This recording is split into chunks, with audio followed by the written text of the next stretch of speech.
ಹಿಂದೆಯಷ್ಟೇ ಅವರಿಬ್ಬರ ನಿಶ್ಚಿತಾರ್ಥ ನಡೆದಿತ್ತು. ಇನ್ನೇನು ಮದುವೆಗೆ ಮುಹೂರ್ತ ಕೂಡ ಫಿಕ್ಸ್ ಮಾಡ್ತಿದ್ರು. ಹೀಗಾಗಿನೇ ಜೋಡಿ ಹಕ್ಕಿಗಳು ದೇವಸ್ಥಾನಕ್ಕೆ ಅಂತ ಹೊರಟಿದ್ರು. ಆದ್ರೆ ದಾರಿ ಮಧ್ಯೆ ಕಾದಿದ್ದ ಯಮ ಇಬ್ಬರ ಜೀವ ತೆಗೆದಿದ್ದಾನೆ.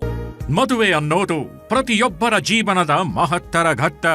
ಎಲ್ಲಿಯದ್ದೋ ಹುಡುಗ, ಇನ್ನೆಲ್ಲಿಯದ್ದೋ ಹುಡುಗಿ, ಗುರುತು ಪರಿಚಯವಿಲ್ಲದವರನ್ನ ಮದುವೆ ಅನ್ನೋ ಅನುಬಂಧದಲ್ಲಿ ಬೆಸೆಯೋ ಮಧುರಾನುಬಂಧವೇ ಈ ಕಲ್ಯಾಣ. ಹೀಗಾಗಿಯೇ ಮದುವೆ ಅಂದ್ರೆ ಪ್ರತಿಯೊಬ್ಬರು ಹತ್ತಾರು ಕನಸು ಕಟ್ಕೊಳ್ತಾರೆ. ಸಪ್ತಪದಿ ತುಳಿಯೋವರೆಗೂ ಖುಷಿಯ ಅಲೆಯಲ್ಲಿ ತೇಲ್ತಿರ್ತಾರೆ. ಆದ್ರೆ ಕೆಲವೊಬ್ಬರ ಬದುಕಲ್ಲಿ ಭಗವಂತ ಅನ್ನಿಸಿಕೊಂಡವ ಆಡಬಾರದ ಆಟ ಆಡ್ತಿದ್ದಾನೆ. ಹಸೆ ಮಣೆ ಏರ್ಬೇಕಿದ್ದವರನ್ನ ಚಟ್ಟಾಗೇರುವಂತೆ ಮಾಡ್ತಿದ್ದಾನೆ. ಕೈ ಹಿಡಿದು ಸಪ್ತಪದಿ ತುಳಿಬೇಕಿದ್ದವರು ಚಿತೆಯಲ್ಲಿ ಹೆಣವಾಗಿ ಮಲಗಿದ್ದಾರೆ. ತಿಂಗಳ ಹಿಂದಷ್ಟೇ ಖುಷಿಯಾಗಿ ನಿಶ್ಚಿತಾರ್ಥ ಮಾಡಿಕೊಂಡವರ ಬಾಳಲ್ಲಿ ವಿಧಿ ಮೋಸದಾಟವಾಡಿದೆ. ದೇವಸ್ಥಾನಕ್ಕೆ ಹೊರಟಿದ್ದ ಜೋಡಿಗೆ ಅಪ್ಪಳಿಸಿದ್ದ ಯಮ. ಮದುವೆ ನಿಶ್ಚಯವಾಗಿದ್ದ ಜೋಡಿ ಬಾಳಲ್ಲಿ ಘನಘೋರ. 3 ದಿನದ ಹಿಂದೆ ಶಿವಮೊಗ್ಗದಲ್ಲೊಂದು ಭೀಕರ ಅಪಘಾತ ಸಂಭವಿಸಿತ್ತು. ಮದುವೆಗೆ 15 ದಿನ ಬಾಕಿ ಇದೆ ಅಂತ ಹುಡುಗನ ಜೊತೆ ಫೋಟೋ ಶೂಟ್ ಮಾಡಿಸಿಕೊಳ್ಳೋದಕ್ಕೆ ಹೊರಟವಳು ರಸ್ತೆಯಲ್ಲದೆ ಅಪ್ಪಚ್ಚಿಯಾಗಿದ್ಲು. ಶಿವಮೊಗ್ಗದ ದಮ್ಮಳ್ಳಿ ಕ್ರಾಸ್ ಬಳಿ ಖಾಸಗಿ ಬಸ್ ಹರಿದು ದುರಂತ ಅಂತ್ಯ ಕಂಡಿದ್ಲು. ಈ ಘಟನೆ ಮಾಸುವ ಮುನ್ನವೇ ಶಿವಮೊಗ್ಗ ಜಿಲ್ಲೆಯಲ್ಲಿ ಮತ್ತೊಂದು ಘಟನೆ ನಡೆದಿದೆ. ಶಿಕಾರಿಪುರ ತಾಲೂಕಿನ ಅಂಬಾರಕೊಪ್ಪ ಕ್ರಾಸ್ ಬಳಿ ದೇವಸ್ಥಾನಕ್ಕೆ ಹೊರಟಿದ್ದ ಹೊಸ ಜೋಡಿ ರಸ್ತೆಯಲ್ಲೇ ಪ್ರಾಣ ಬಿಟ್ಟಿದ್ದಾರೆ. ಈತನ ಹೆಸರು ಬಸವನಗೌಡ, ಈಕೆ ರೇಖಾಗೌಡ. ಸೊರಬದ ಗಂಗವಳ್ಳಿಯ ಬಸವನಗೌಡ ಹಾಗೂ ಶಿಕಾರಿಪುರ ತಾಲೂಕಿನ ಮತ್ತಿಕೋಟೆಯ ರೇಖಾಗೂ ಕಳೆದ ತಿಂಗಳು ನಿಶ್ಚಿತಾರ್ಥವಾಗಿತ್ತು. ಇನ್ನೇನು ಮದುವೆ ದಿನಾಂಕ ನಿಗದಿ ಮಾಡೋದಕ್ಕೂ ಮನೆಯವರು ತಯಾರಿಯಲ್ಲಿದ್ರು. ಆದ್ರೆ ಈ ಜೋಡಿ ಮೇಲೆ ಅದ್ಯಾವ ಕೆಟ್ಟ ದೃಷ್ಟಿ ಬಿತ್ತೋ ಗೊತ್ತಿಲ್ಲ. ಹಸೆ ಮಣೆಗೇರಬೇಕಿದ್ದವರು ಚಟ್ಟಾಗೇರಿದ್ದಾರೆ. ನಿನ್ನೆ ಸಂಜೆ ಬಸವನಗೌಡ ಹಾಗೂ ರೇಖಾ ತೊಗರ್ಸಿಯ ಮಲ್ಲಿಕಾರ್ಜುನ ಸ್ವಾಮಿ ದರ್ಶನಕ್ಕೆ ಹೊರಟಿದ್ರು. ಬೈಕ್ನಲ್ಲಿ ಹೊರಟಿದ್ದ ಬಸವನಗೌಡ ಮನೆಯವರು ಬೈಕ್ನಲ್ಲಿ ಹೋಗೋದು ಬೇಡ ಎಂದಿದ್ರಂತೆ. ಆದ್ರೆ ಮದುವೆ ಹುರುಪಿನಲ್ಲಿದ್ದ ಬಸವನಗೌಡ ಹುಡುಗಿ ಜೊತೆ ಒಂದು ರೌಂಡ್ಸ್ ಹೋಗೋ ಖುಷಿಯಲ್ಲಿದ್ದ. ಹೀಗಾಗಿ ಬೈಕ್ನಲ್ಲಿ ತನ್ನ ಹುಡುಗಿಯನ್ನ ದೇವಸ್ಥಾನಕ್ಕೆ ಕರ್ಕೊಂಡು ಹೊರಟಿದ್ದ. ಇನ್ನೇನು ಕೆಲವೇ ನಿಮಿಷ ಕಳೆದಿದ್ರೆ ದೇವಸ್ಥಾನ ತಲುಪ್ತಿದ್ರು. ಆದ್ರೆ ಅಂಬಾರಕೊಪ್ಪ ಕ್ರಾಸ್ ಬಳಿ ಕಾದು ಕೂತಿದ್ದ ಜವರಾಯ ಕಾರ್ ರೂಪದಲ್ಲಿ ಬಂದು ಅಪ್ಪಳಿಸಿದ್ದಾನೆ. ಡಿಕ್ಕಿ ಹೊಡೆದ ರಭಸಕ್ಕೆ ಬಸವನಗೌಡ ಹಾಗೂ ರೇಖಾ ಸ್ಥಳದಲ್ಲಿ ಉಸಿರು ಚೆಲ್ಲಿದ್ದಾರೆ. ಒಂದು ಈ ರೀತಿ ಘಟನೆಗಳು ತುಂಬಾ ನಡೀತಾ ಇದಾವೆ. ಅಮಾಯಕರು ಇವತ್ತು ಬಲಿಯಾಗ್ತಾ ಇದ್ದಾರೆ. ಎಷ್ಟೋ ಕುಟುಂಬಗಳು ಇವತ್ತು ಬೀದಿ ಪಾಲಾಗ್ತಾ ಇದ್ದಾರೆ. ಇದು ಅನಾಹುತ ಆಗಿರ್ತಕ್ಕಂಥದ್ದು. ಯಾಕಂದ್ರೆ ಮೊನ್ನೆ ಮಲಗಪ್ಪದ್ದು ನೋಡಿದೀವಿ, ಮೊನ್ನೆ ಹೊನ್ನಾಳಿ ಶಿವಮೊಗ್ಗ ರೋಡಲ್ಲೂ ಕೂಡ ಇದೇ ರೀತಿ ಘಟನೆಗಳಾಗಿದ್ದಾವೆ. ಈ ರೀತಿ ಆಗೋದು ಬೇಡ ಅಂತೇಳಿ ನಾವು, ಯಾಕಂದ್ರೆ ಜನಗಳು ಕೂಡ ನಾವು ಕೂಡ ಎಚ್ಚೆತ್ತುಕೊಳ್ಬೇಕಾಗುತ್ತೆ. ಎಷ್ಟು ಯುವಕರೇ, ಯಾಕಂದ್ರೆ ಸ್ಪೀಡ್ ಹೋಗಿರ್ತಕ್ಕಂಥದ್ದು, ಓವರ್ ಸ್ಪೀಡ್ ಆಗಿರ್ತಕ್ಕಂಥದ್ದು ನೋಡ್ತಾ ಇದ್ದೀವಿ, ದಿನನಿತ್ಯ ನೋಡ್ತಾ ಇದ್ದೀವಿ. ನಾವೇ ತಪ್ಪು ಮಾಡಿ ಸುಮ್ಮನೆ ಪೊಲೀಸ್ ಇಲಾಖೆಗೆ ಬೈಯತಕ್ಕಂಥದ್ದು ಮಾಡಬಾರ್ದು.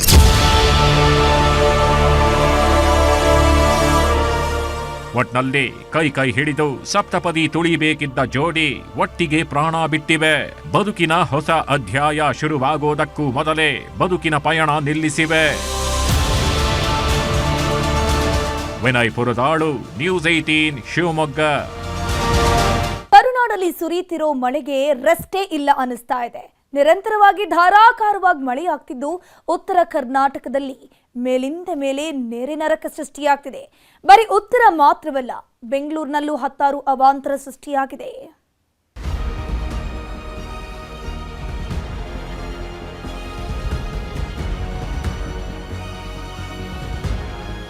ಮಳೆ ಮಳೆ ಮಳೆ ಮಳೆ ಅನ್ನೋ ಪದ ಕೇಳಿದ್ರೆ ಸಾಕು ಜನ ಬೆಚ್ಚಿ ಬೀಳ್ತಾ ಇದ್ದಾರೆ. ಬೇಸಿಗೆ ಅನ್ನೋದನ್ನೇ ಅರ್ಧಕ್ಕರ್ಧ ಕರುನಾಡಿನ ಜನ ಮರ್ತು ಹೋಗಿದ್ದಾರೆ. ಯಾಕಂದ್ರೆ ಸೂರ್ಯನ ಮುಖ ನೋಡೋದಕ್ಕೂ ಆಗದಂತೆ ಮಳೆ ಸುರಿತಾ ಇದೆ. ವಾಯುಭಾರ ಕುಸಿತದಿಂದಾಗಿ ಉತ್ತರ ಕರ್ನಾಟಕದಲ್ಲಿ ಭಾರೀ ಮಳೆಯಾಗ್ತಾ ಇದ್ದು ಕಲಬುರಗಿ ಹಾಗೂ ಯಾದಗಿರಿ ಜನ ಅಕ್ಷರಶಃ ನರಕ ಅನುಭವಿಸ್ತಾ ಇದ್ದಾರೆ. ಇತ್ತ ಬೆಂಗಳೂರಿನಲ್ಲೂ ವರುಣದೇವ ಹತ್ತಾರು ಅವಾಂತರ ಸೃಷ್ಟಿ ಮಾಡ್ತಾ ಇದ್ದಾನೆ. ಕಲಬುರಗಿ ಜಿಲ್ಲೆಯಲ್ಲಿ ಕಳೆದ ರಾತ್ರಿಯಿಂದಲೂ ಬಿಟ್ಟು ಬಿಡದೆ ಮಳೆಯಾಗ್ತಾ ಇದೆ. ಮೊದಲೇ ಅತಿವೃಷ್ಟಿಯಿಂದ ಕಂಗೆಟ್ಟ ರೈತರಿಗೆ ಮತ್ತೆ ಹೊಡೆತದ ಮೇಲೆ ಹೊಡೆತ ಬೀಳ್ತಾ ಇದ್ದು ಗಾಯದ ಮೇಲೆ ಬರೆ ಎಳೆದಂತಾಗಿದೆ. ಭಾರೀ ಮಳೆಯ ಪರಿಣಾಮ ಜಮೀನುಗಳೆಲ್ಲ ಕೆರೆ ತರ ಆಗಿದೆ.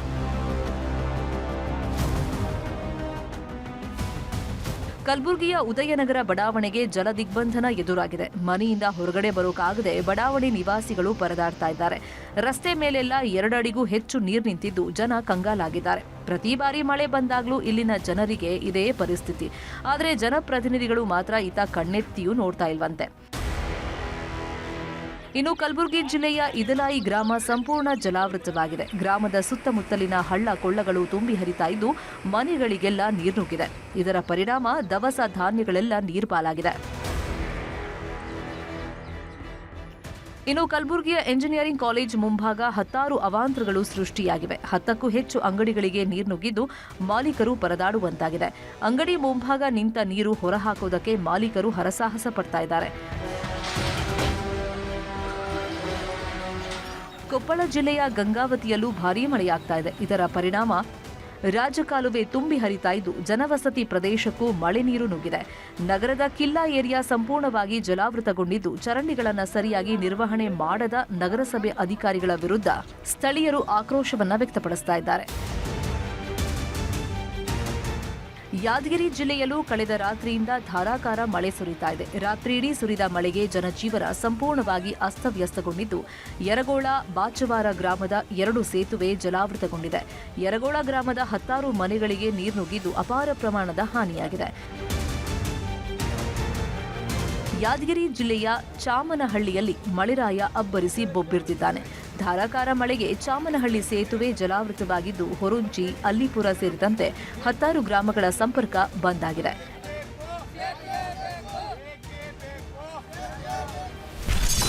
ಬೆಂಗಳೂರಲ್ಲೂ ಮಹಾಮಳೆ ಅವಾಂತರ. ಉತ್ತರ ಕರ್ನಾಟಕ ಮಾತ್ರವಲ್ಲ, ಬೆಂಗಳೂರಿನಲ್ಲೂ ಮಳೆ ಸುರಿತಾ ಇದೆ. ನಿನ್ನೆಯಿಂದಲೂ ಜಿಟಿ ಮಳೆಯಾಗ್ತಾ ಇದ್ದು ರಾಜಾಜಿನಗರದ 4ನೇ ಬ್ಲಾಕ್ನಲ್ಲಿ ಬೃಹತ್ ಮರ ಉರುಳಿ ಬಿದ್ದಿದೆ. ಮರ ಬಿದ್ದು 5 ಕಾರ್ಗಳು, ಟಾಟಾ ಎಸ್, 3-4 ಬೈಕ್ಗಳು ಜಖಂಗೊಂಡಿವೆ. ಮರ ಬೀಳುವ ದೃಶ್ಯ ಸಿಸಿಟಿವಿಯಲ್ಲಿ ಸೆರೆಯಾಗಿದ್ದು ಬೆಳಗಿನ ಜಾವ 3:50ರ ಸುಮಾರಿಗೆ ಇಡೀ ಏರಿಯಾ ಜನ ಬೆಚ್ಚಿಬಿದ್ದಿದ್ದಾರೆ. ಇನ್ನು ಬೆಂಗಳೂರಿನ ಚಾಮರಾಜಪೇಟೆಯಲ್ಲೂ ಬೃಹತ್ ಗಾತ್ರದ ಮರ ಧರೆಗೆ ಉರುಳಿದೆ. ನಿನ್ನೆ ತಡರಾತ್ರಿ 12:30ರ ಸುಮಾರಿಗೆ ಮರ ಉರುಳಿ ಬಿದ್ದಿದೆ. ಅದೃಷ್ಟವಶಾತ್ ಯಾವುದೇ ಪ್ರಾಣಹಾನಿ ಸಂಭವಿಸಿಲ್ಲ. ಬೆಂಗಳೂರಿನ 3-4 ಕಡೆ ಮರಗಳು ಧರಾಶಾಹಿಯಾಗಿದ್ದು ರಾತ್ರಿಯಾಗಿದ್ದರಿಂದ ಅನಾಹುತ ತಪ್ಪಿದಂತಾಗಿದೆ. ಒಟ್ನಲ್ಲಿ ಅರ್ಧಕ್ಕರ್ಧ ಕರುನಾಡಲ್ಲಿ ಮಳೆ ಅಬ್ಬರಿಸ್ತಾ ಇದ್ದು ಜನ ಕಂಗಾಲಾಗಿರುವುದಂತೂ ಸುಳ್ಳಲ್ಲ. Bureau report, news 18. ನಿರ್ದೇಶಕ ಎಸ್ ನಾರಾಯಣ್ ವಿರುದ್ಧ ಕಿರಿಯ ಸೊಸೆ ಸಿಡಿದೆದ್ದಿದ್ದಾರೆ. ವರದಕ್ಷಿಣೆಗಾಗಿ ಕಿರುಕುಳ ಕೊಡ್ತಿದ್ರು ಅಂತ ಆರೋಪಿಸಿ ಗಂಡ ಹಾಗೂ ಅತ್ತೆ ಮಾವನ ವಿರುದ್ಧ ಕೇಸ್ ದಾಖಲಿಸಿದ್ದಾರೆ. ಎಸ್ ನಾರಾಯಣ್ ಕನ್ನಡ ಸಿನಿಮಾ ರಂಗದ ಪಾಲಿನ ಕಲಾ ಸಾಮ್ರಾಟ್.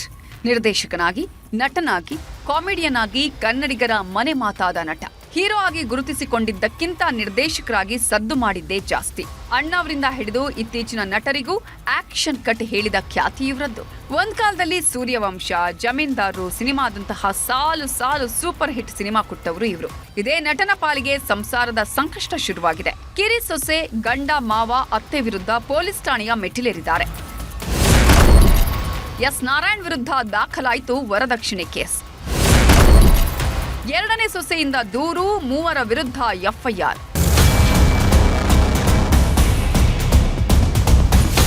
ಎಸ್ ನಾರಾಯಣ್ ಕನ್ನಡ ಸಿನಿಮಾ ರಂಗಕ್ಕೆ ಎಂಟ್ರಿ ಕೊಟ್ಟು ದಶಕಗಳೇ ಕಳೆದಿವೆ. ಇವರಿಗೂ ಕಾಂಟ್ರವರ್ಸಿ ಇಲ್ಲದಂತಹ ಕ್ಲೀನ್ ಇಮೇಜ್ ಇವರದ್ದು. ಆದ್ರೀಗ ಇದೇ ಎಸ್ ನಾರಾಯಣ್ ಹಾಗೂ ಅವರ ಪತ್ನಿ, ಕಿರಿಮಗನ ವಿರುದ್ಧ ವರದಕ್ಷಿಣೆ ಕಿರುಕುಳ ನೀಡಿದ ಆರೋಪ ಕೇಳಿಬರ್ತಿದೆ. ಎಸ್ ನಾರಾಯಣ್ ಅವರ 2ನೇ ಪುತ್ರ ಪವನ್ ಹಾಗೂ ಪವಿತ್ರ 2021ರಲ್ಲಿ ವಿವಾಹ ಜೀವನಕ್ಕೆ ಕಾಲಿಟ್ಟಿದ್ರು. ಒಂದಿಷ್ಟು ವರ್ಷ ಸುಖ ಸಂಸಾರವನ್ನೂ ನಡೆಸಿದ್ರು. ಆದ್ರೆ ಅದೇನಾಯ್ತೋ ಗೊತ್ತಿಲ್ಲ. ಪವನ್ ಹಾಗೂ ಪವಿತ್ರ ಜೀವನದಲ್ಲಿ ಬಿರುಗಾಳಿ ಎದ್ದಿದೆ. ಅತ್ತೆ, ಮಾವ ಹಾಗೂ ಗಂಡನ ವಿರುದ್ಧ ವರದಕ್ಷಿಣೆ ಕಿರುಕುಳ ಆರೋಪ ಹೊರಿಸಿ ದೂರು ದಾಖಲಿಸಿದ್ದಾರೆ. 2021ರಲ್ಲಿ ಪವನ್ ಹಾಗೂ ನಾನು ಮದುವೆಯಾಗಿದ್ದೆವು. ಈ ವೇಳೆ ನಮ್ಮ ಮನೆಯವರು ಆಭರಣ, ಹಣ ಕೊಟ್ಟು ಮದುವೆ ಮಾಡಿದ್ದರು. ನಂತರ ಪವನ್ಗೆ ಕೆಲಸ ಇರಲಿಲ್ಲ. ಹೀಗಾಗಿ ನಾನೇ ಕೆಲಸ ಮಾಡಿ ಮನೆ ನಡೆಸುತ್ತಿದ್ದೆ. ಈ ವೇಳೆ ಕಲಾ ಸಾಮ್ರಾಟ್ ಟೀಮ್ ಅಕಾಡೆಮಿ ಆರಂಭಿಸಲು ಹಣಕ್ಕೆ ಬೇಡಿಕೆ ಇಟ್ಟಿದ್ರು. ಆಗ ನಾನು ತಾಯಿಯ ಒಡವೆಯನ್ನ ಅಡವಿಟ್ಟು ಹಣ ಕೊಟ್ಟಿದ್ದೆ. ಆದ್ರೆ ಕಲಾ ಸಾಮ್ರಾಟ್ ಟೀಮ್ ಅಕಾಡೆಮಿ ಲಾಸ್ ಆಗಿ ಕ್ಲೋಸ್ ಆಯಿತು. ನಂತರವೂ ನನ್ನ ಹೆಸರಲ್ಲೇ 10 ಲಕ್ಷ ರೂಪಾಯಿ ಸಾಲ ಮಾಡಿ ಪವನ್ಗೆ ಕೊಟ್ಟಿದ್ದೆ. ಆದ್ರೆ ಈಗ ನನ್ನನ್ನೇ ಮನೆಯಿಂದ ಹೊರಹಾಕಿದ್ದಾರೆ. ನನಗೂ ಹಾಗೂ ನನ್ನ ಮಗನಿಗೂ ಏನಾದರೂ ಆದರೆ ಅದಕ್ಕೆ ಈ ಮೂವರೇ ಕಾರಣ. ಹೀಗಂತ ಜ್ಞಾನಭಾರತಿ ಪೊಲೀಸ್ ಠಾಣೆಯಲ್ಲಿ ಎಫ್ಐಆರ್ ದಾಖಲಿಸಿದ್ದಾರೆ. ಸೊಸೆಯ ಆರೋಪಕ್ಕೆ ಎಸ್ ನಾರಾಯಣ್ ಕೌಂಟರ್.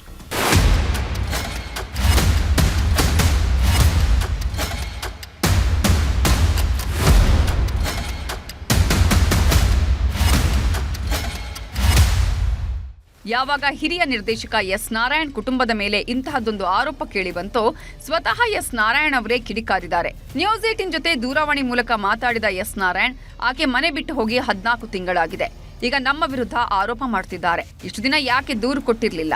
ತೇಜೋವಧೆ ಮಾಡೋದು ಅಕ್ಷಮ್ಯ ಅಪರಾಧ. ಇದಕ್ಕೆ ಕೋರ್ಟ್ನಲ್ಲಿ ಸೂಕ್ತ ಉತ್ತರ ಕೊಡ್ತೀನಿ. ಕಲಾ ಸಾಮ್ರಾಟ್ ಇನ್ಸ್ಟಿಟ್ಯೂಟ್ ನಿರ್ಮಿಸಿದ್ದು ನಾನು. ಅದಕ್ಕೆ ಹಣ ತಂದಿದ್ದು ಹೇಗೆ, ಯಾವ ರೀತಿ ಸಾಲ ತೀರಿಸಲಾಯಿತು ಅನ್ನೋದಕ್ಕೆ ನನ್ನ ಬಳಿ ದಾಖಲೆ ಇದೆ ಅಂತ ಆಕ್ರೋಶ ವ್ಯಕ್ತಪಡಿಸಿದ್ದಾರೆ. ಸರ್, ಹೆಣ್ಮಕ್ಳು ಅವ್ರು ದೂರೋದಕ್ಕೆ ಇದೊಂದೇ ತಾನೇ ಕಾರಣ ಕೊಡೋಕ್ ಸಾಧ್ಯ, ಇನ್ನೇನಾದ್ರು ಕೊಡೋಕ್ ಸಾಧ್ಯನಾ? ಎಸ್ ನಾರಾಯಣ್ ಏನು ಅನ್ನೋದು ಎಲ್ಲರಿಗೂ ಗೊತ್ತಿದೆ. ನನ್ನ ಚಿತ್ರಗಳ ಮುಖಾಂತರ ಏನ್ ಸಂದೇಶ ಕೊಡ್ತಾ ಇರ್ತೀನಿ ಸಮಾಜಕ್ಕೆ ನಾನು. ಅದು ಬರೀ ಸಿನಿಮಾ ಅಲ್ಲ, ನನ್ನ ವೈಯಕ್ತಿಕವಾಗಿ ನನ್ನ ಬದುಕನ್ನ ನಾನು ಸಿನಿಮಾ ಮಾಡ್ತಾ ಇರ್ತೀನಿ. ಇವರೆಲ್ಲ ಬಂದು ನನ್ ಮಸಿ ಬಳಿತಾರೆ ಅಂದ್ರೆ ನನ್ ಮಸಿ ಬಳಿಯಕ್ ಸಾಧ್ಯನೇ ಇಲ್ಲ. ಅದು ಮನೆ ಬಿಟ್ಟು ಹೋಗಿ 14 ತಿಂಗಳಾಯ್ತು. ಹೊರಗೆ ಹಾಕಿದ್ರೆ ನೀವು ತಕ್ಷಣ ಹೋಗಿ ಕಂಪ್ಲೇಂಟ್ ಕೊಡ್ಬೇಕಲ್ವಾ? ಕೋರ್ಟ್ ಹೋಗಿದೆ. ಕೋರ್ಟ್ ಏನ್ ತೀರ್ಮಾನ ತಗೊಳಕ್ ನೋಡೋಣ. ಒಟ್ನಲ್ಲಿ ಎಸ್ ನಾರಾಯಣ್ ಅವರ ಸಂಸಾರದ ಸಮರ ಬೀದಿಗೆ ಬಂದು ನಿಂತಿದೆ. ಕೇಸ್ ದಾಖಲಿಸಿಕೊಂಡಿರೋ ಪೊಲೀಸರು Pavan A1, S Narayan A2 ಹಾಗೂ ಭಾಗ್ಯವತಿಯವರನ್ನ A3 ಮಾಡಿದ್ದಾರೆ. ಇನ್ನೇನು ತನಿಖೆ ಶುರುವಾಗಿದ್ದು ಸತ್ಯಾಸತ್ಯತೆ ಇನ್ನಷ್ಟೇ ಹೊರಬರಬೇಕಿದೆ. Muniraju, crime bureau, news 18 Bengaluru. ಮೊನ್ನೆ ಮಂಡ್ಯದಲ್ಲಿ ನಡೆದಿದ್ದ ಮಹಾ ಹೈಡ್ರಾಮವನ್ನ ನೀವೆಲ್ಲ ನೋಡಿದ್ರಿ. ಆ ವೇಳೆ ದೊಡ್ಡ ಸದ್ದು ಮಾಡಿದ್ದು ಜ್ಯೋತಿ ಅನ್ನೋ ಹೆಣ್ಮಗಳು.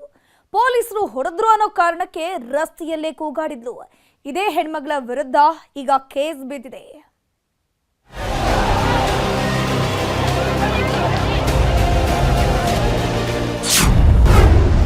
ಮದ್ದೂರಿನ ಗಣೇಶ ಗಲಾಟೆ ವೇಳೆ ಲಾಠಿ ರುಚಿ,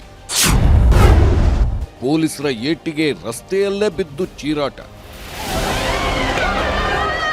ಹೀಗೆ ಮದ್ದೂರಿನಲ್ಲಿ ಪೊಲೀಸರ ಲಾಠಿ ರುಚಿಗೆ ನಲುಗಿ ರಸ್ತೆಯಲ್ಲೇ ಒದ್ದಾಡುತ್ತಿದ್ದ ಈ ಮಹಿಳೆಯೇ ಜ್ಯೋತಿ. ಪೊಲೀಸರ ಲಾಠಿ ಏಟು 1, 2, 3 ಅಂತ ಬೀಳುತ್ತಲೇ ಬಾಯ್ ಬಡ್ಕೊಂಡು ಚೀರಾಡಿದ್ದಳು.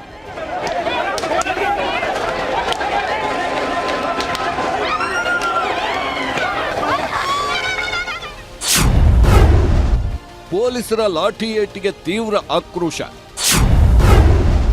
ಬಹಿರಂಗವಾಗಿ ಸವಾಲು ಹಾಕಿದ್ದ ಜ್ಯೋತಿ. ಪೊಲೀಸರ ಲಾಠಿ ಏಟು ಬಿದ್ದಾಗ ರಸ್ತೆಯಲ್ಲೇ ಹೊರಳಾಡಿದ್ರು.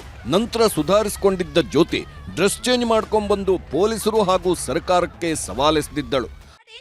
ಅಟ್ಯಾಕ್ ಮಾಡ್ತಾರೆ ಅಂತ ಅಂದ್ರೆ ಒಂದ್ ಹೆಣ್ಣಿಗೆ ಯಾವ ತರ ಇದೆ? ನಮ್ ಸರ್ಕಾರ ಎಲ್ಲೋಗಿದೆ ಸರ್? ಸಿದ್ದರಾಮಯ್ಯ ಅವ್ರಿಗೆ ಕೇಳೋದಿಷ್ಟೇನೆ, ನಮ್ಗೆ ಎಲ್ಲೂ ಕೂಡ ಸ್ವಾತಂತ್ರ್ಯ ಇಲ್ಲ ಹೆಣ್ಮಕ್ಳುಗಳಿಗೆ. ಆದ್ರೆ ತನಗೆ ಏಟು ಬಿದ್ದಿದ್ದಕ್ಕೆ ಇಷ್ಟೆಲ್ಲಾ ಪ್ರಶ್ನಿಸಿದ್ದ ಇದೇ ಜ್ಯೋತಿ ಲಾಠಿ ಏಟು ಬೀಳೋಕ್ಕೂ ಮೊದಲು ಸರ್ಕಾರದ ವಿರುದ್ಧ ರೋಷಾವೇಶದಿಂದ ಕೂಗಾಡಿದ್ದಳು.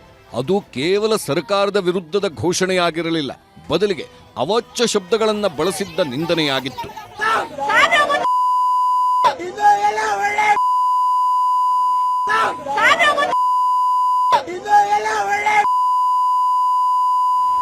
ಮದ್ದೂರಿನಲ್ಲಿ ರಂಪಾಟ ಮಾಡಿದ್ದ ಜ್ಯೋತಿಗೆ ಅವತ್ತು ಪೊಲೀಸರ ಲಾಠಿ ಏಟು ಬಿದ್ದಲ್ಲಿಗೆ ಪ್ರಕರಣ ಮುಗಿದಿಲ್ಲ. ಇದೀಗ ಅದೇ ಜ್ಯೋತಿಗೆ ಕಾನೂನು ಸಂಕಷ್ಟ ಎದುರಾಗಿದೆ. ಪ್ರತಿಭಟನೆ ವೇಳೆ ಬಾಯಿಗೆ ಬಂದಂತೆ ನಿಂದಿಸಿ ಘೋಷಣೆ ಕೂಗಿದ್ದಕ್ಕೆ ಮದ್ದೂರು ಪೊಲೀಸ್ ಠಾಣೆಯಲ್ಲಿ ಸುಮೋಟೋ ಕೇಸ್ ದಾಖಲು ಮಾಡಿಕೊಂಡು ಎಫ್ಐಆರ್ ಹಾಕಲಾಗಿದೆ. ಜ್ಯೋತಿ ವಿರುದ್ಧ BNS ಕಾಯ್ದೆಯ ಸೆಕ್ಷನ್ 196 ಸಬ್ಸೆಕ್ಷನ್ 1A ಹಾಗೂ 299 ಎಫ್ಐಆರ್ ಆಗಿದೆ.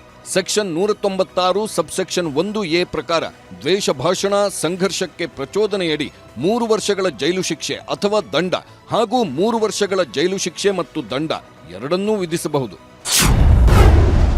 ಹಾಗೆ ಸೆಕ್ಷನ್ 299 ಪ್ರಕಾರ ಜಾತಿ ಧರ್ಮಗಳ ನಡುವೆ ವೈಮನಸ್ಯ, ಸಾಮಾಜಿಕ ಶಾಂತಿ ಕದಡುವ ಪ್ರಯತ್ನದಡಿ 3 ವರ್ಷಗಳ ಜೈಲು ಶಿಕ್ಷೆ ಅಥವಾ ದಂಡ ಹಾಗೂ 3 ವರ್ಷಗಳ ಜೈಲು ಶಿಕ್ಷೆ ಮತ್ತು ದಂಡ ಎರಡನ್ನೂ ವಿಧಿಸಬಹುದಾಗಿದೆ. ಪ್ರಚೋದನೆ ಭಾಷಣ ಮಾಡಿದ್ದ ಸಿಟಿ ರವಿಗೂ ಶಾಕ್. ಮದ್ದೂರು ಪೊಲೀಸರಿಂದ ಸುಮೋಟೋ ಕೇಸ್, ಎಫ್ಐಆರ್. ಮದ್ದೂರಲ್ಲಿ ಪ್ರಚೋದನಾಕಾರಿ ಭಾಷಣ ಮಾಡಿದ್ದ ಸಿಟಿ ರವಿಗೆ ಶಾಕ್ ಎದುರಾಗಿದೆ. ಮದ್ದೂರು ಪೊಲೀಸರು ಸುಮೋಟೋ ಕೇಸ್ ದಾಖಲಿಸಿಕೊಂಡು ಎಫ್ಐಆರ್ ದಾಖಲಿಸಿದ್ದಾರೆ. ಜಾಮೀನು ರಹಿತ ಕೇಸ್ ದಾಖಲಾಗಿರುವ ಕಾರಣಕ್ಕೆ ಇದೀಗ ಬಿಜೆಪಿ ಎಂಎಲ್ಸಿ ಸಿಟಿ ರವಿಗೆ ಬಂಧನದ ಭೀತಿ ಎದುರಾಗಿದೆ. ರವಿ ವಿರುದ್ಧ ಮದ್ದೂರು ಸ್ಟೇಷನ್ ಇನ್ಸ್ಪೆಕ್ಟರ್ ಕೊಟ್ಟ ದೂರಿನಲ್ಲಿ ಹಲವು ಅಂಶಗಳನ್ನು ಉಲ್ಲೇಖಿಸಲಾಗಿದೆ. ಗಣೇಶ ವಿಸರ್ಜನೆ ಮೆರವಣಿಗೆ ವೇಳೆ ದ್ವೇಷ ಭಾಷಣ ಮಾಡಲಾಗಿದೆ. ಮುಸ್ಲಿಂ ಜನರಲ್ಲಿ ದ್ವೇಷ ಮೂಡುವ ರೀತಿ ಭಾಷಣ ಅದಾಗಿದೆ. ಸಮುದಾಯಗಳ ನಡುವೆ ದ್ವೇಷ, ಸೌಹಾರ್ದತೆಗೆ ಧಕ್ಕೆ ತರುವ ಮಾತುಗಳೇ ಹೆಚ್ಚಿದೆ ಎಂಬಿತ್ಯಾದಿ ಅಂಶಗಳನ್ನು ಉಲ್ಲೇಖಿಸಿರುವ ಇನ್ಸ್ಪೆಕ್ಟರ್ ದೂರಿನಡಿ ಎಫ್ಐಆರ್ ದಾಖಲಾಗಿದೆ. ಮೊನ್ನೆ ರವಿ ಆಡಿದ ಮಾತುಗಳು ಇದೇ ನೋಡಿ. ಹೊರಗಡೆಯಿಂದ ಬಂದವರು ನಾವಿಲ್ಲ ಹುಟ್ಟುಗಾರರು, ನಮಗ್ ತೊಡೆ ತಟ್ಟ ಕೆಲಸ ಮಾಡಬೇಡಿ, ತೊಡೆನೂ ಮುರಿತೀವಿ, ತಲೆನೂ ತೆಗಿತವೆ. ನಮಗೆ ತೊಡೆ ತಟ್ಟಿ ಹಾಕಿದ್ರೆ ತೊಡೆ ಮುರಿಯೋದು ಬಂತು. ಅಣ್ಣ ಅಂದ್ರೆ ತಲೆ ತೆಗಿಸ್ತೀವಿ, ಏನ್ರ ಅಂದ್ರೆ ಏನ್ರ ನನ್ನ ಮಗನೇ ಅಂತ ಕೇಳೋ ತಾಕತ್ತು ಕೂಡ ಹಿಂದೂ ಸಮಾಜಕ್ಕಿದೆ. ಯಾಕೆ ಮಗನೇ ಅಂತ ಕೇಳೋ ತಾಕತ್ತು ಕೂಡ ಹಿಂದೂ ಸಮಾಜಕ್ಕಿದೆ. 5% ಇದ್ದಾಗಲೇ ಈ ನಮೂನೆ ಬಾಲ ಬಿದ್ದವರು, 50% ಆದ್ರೆ ನಮ್ಮ ಮಕ್ಕಳು ಮೊಮ್ಮಕ್ಕಳು ಬದುಕಕ್ಕಾಗತ್ತಾ? ಮಕ್ಕಳು ಮೊಮ್ಮಕ್ಕಳು ಬದುಕಬೇಕೋ ಬೇಡವೋ? ಮಧುರಮ್ಮನ ಪೂಜೆ ಆಗ್ಬೇಕೋ ಬೇಡವೋ? ಸಿಟಿ ರವಿ ಆಡಿದ ಈ ಮಾತುಗಳೇ ಇದೀಗ ಮುಳುವಾಗಿವೆ. ಎಫ್ಐಆರ್ ಮಾಡಲಾಗಿದ್ದು ಬಂಧನದ ಭೀತಿ ಎದುರಾಗಿದೆ. ಸಿಟಿ ರವಿ ವಿರುದ್ಧ ಬಿಎನ್ಎಸ್ ಕಾಯ್ದೆಯ ಸೆಕ್ಷನ್ 196 ಸಬ್ಸೆಕ್ಷನ್ 1A ಹಾಗೂ 299ರಡಿ ಎಫ್ಐಆರ್ ದಾಖಲಾಗಿದೆ. ಸೆಕ್ಷನ್ 196 ಸಬ್ಸೆಕ್ಷನ್ 1A ಪ್ರಕಾರ ದ್ವೇಷ ಭಾಷಣ, ಸಂಘರ್ಷಕ್ಕೆ ಪ್ರಚೋದನೆಯಡಿ 3 ವರ್ಷಗಳ ಜೈಲು ಶಿಕ್ಷೆ ಅಥವಾ ದಂಡ ಹಾಗೂ 3 ವರ್ಷಗಳ ಜೈಲು ಶಿಕ್ಷೆ ಮತ್ತು ದಂಡ ಎರಡನ್ನೂ ವಿಧಿಸಬಹುದಾಗಿದೆ.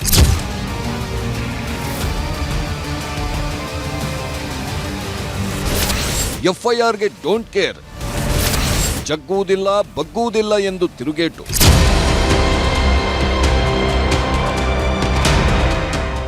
ಮದ್ದೂರು ಸ್ಟೇಷನ್ನಲ್ಲಿ ಎಫ್ಐಆರ್ ಆಗುತ್ತಲೇ ಚಿಕ್ಕಮಗಳೂರಿನಲ್ಲಿದ್ದ ಸಿಟಿ ರವಿ ಆಕ್ರೋಶ ಹೊರಹಾಕಿದ್ದಾರೆ.